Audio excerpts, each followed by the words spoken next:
Hello there, my beautiful 7th graders, and welcome to your summary session with me. Today we are going over chapter 2, which is A Gift of Chappals by Vasant Surya. So let's get to it.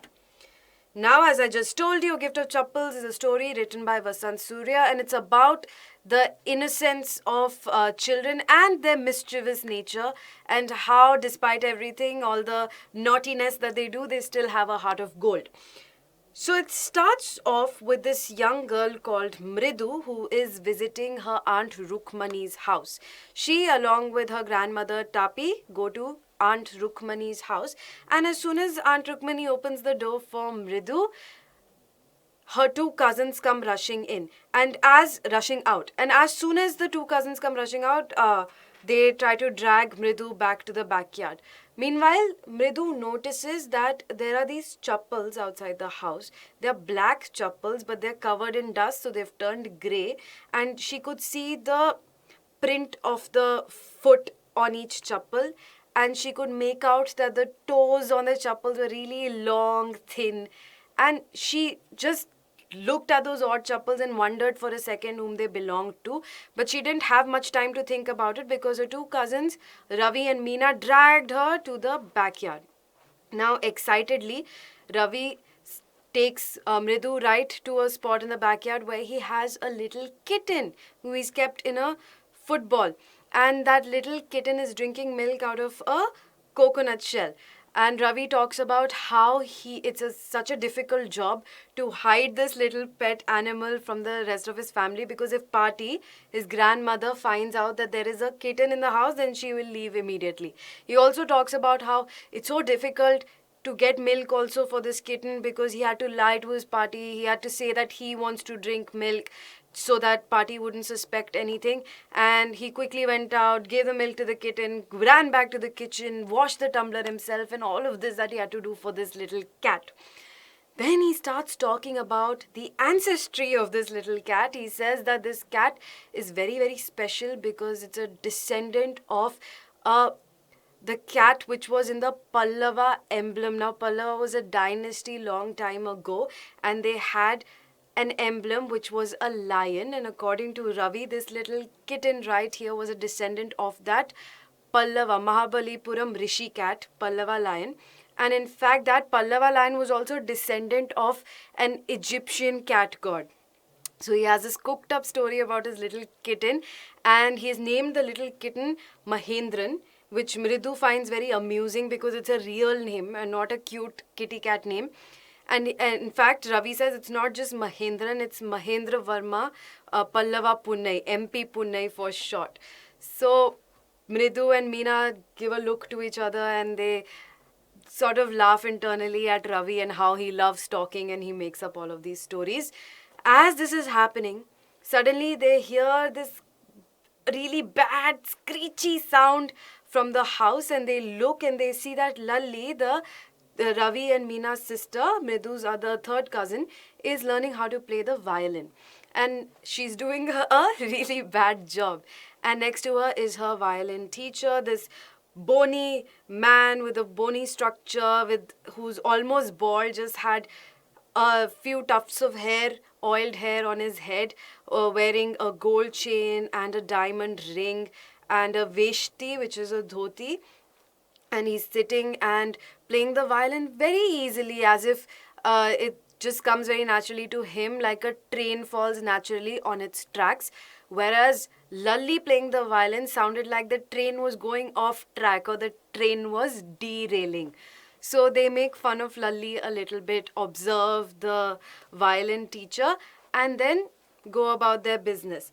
At this point, they see that they go about their business in the sense that they go to the room and they're peeping inside Lalli and the teacher's room and seeing what's happening. Now, at this point, suddenly, they hear someone cry out and they realize it's a beggar. Now, this beggar used to come frequently to their house, and as soon as Rukmani hears the beggar call out, she asks Ravi to send him away.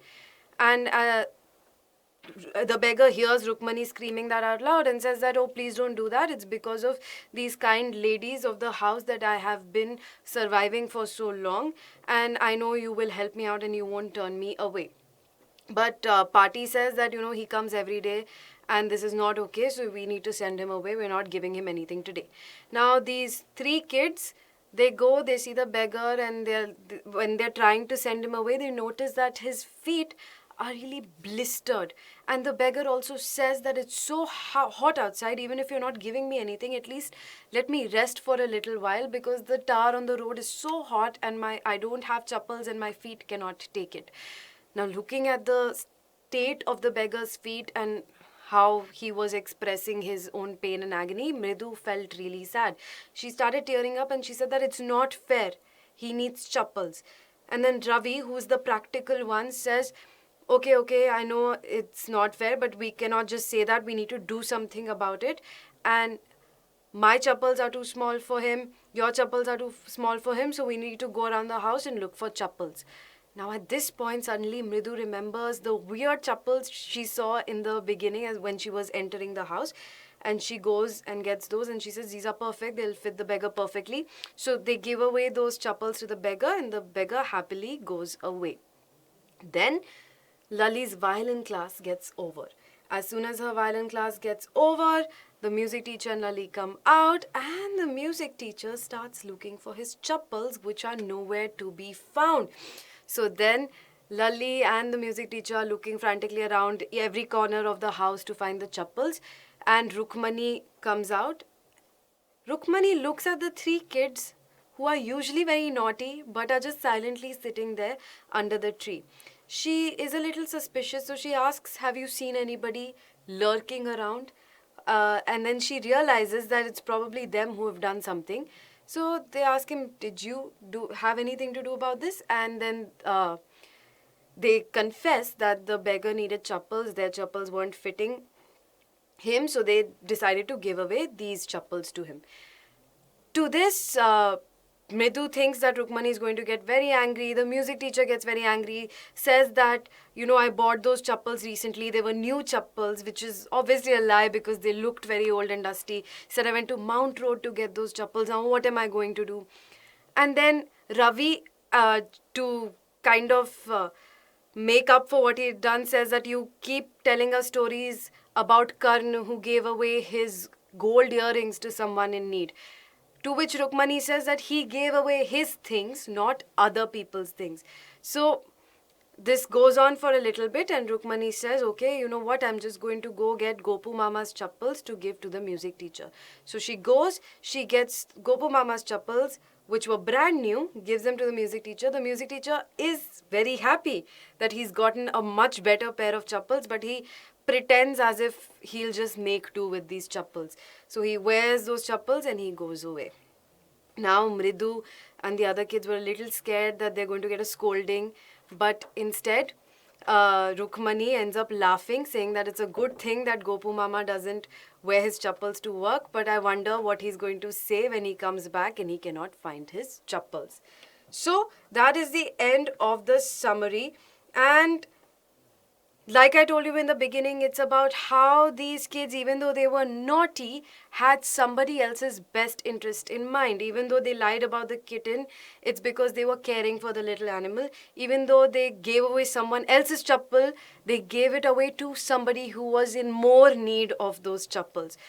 So that is the essence of the story, that innocence and mischief that doesn't hurt other people is what childhood is all about. Alright, so stay tuned for part 2 where we answer questions from this chapter. And before I say goodbye to you, if you wish to become a more confident English speaker, then BYJU'S spoken English classes is perfect for you. So do enroll right away and recommend it to any friend or cousin or brother or sister who also wishes to become a pro English speaker. Check out all the important playlists available to you.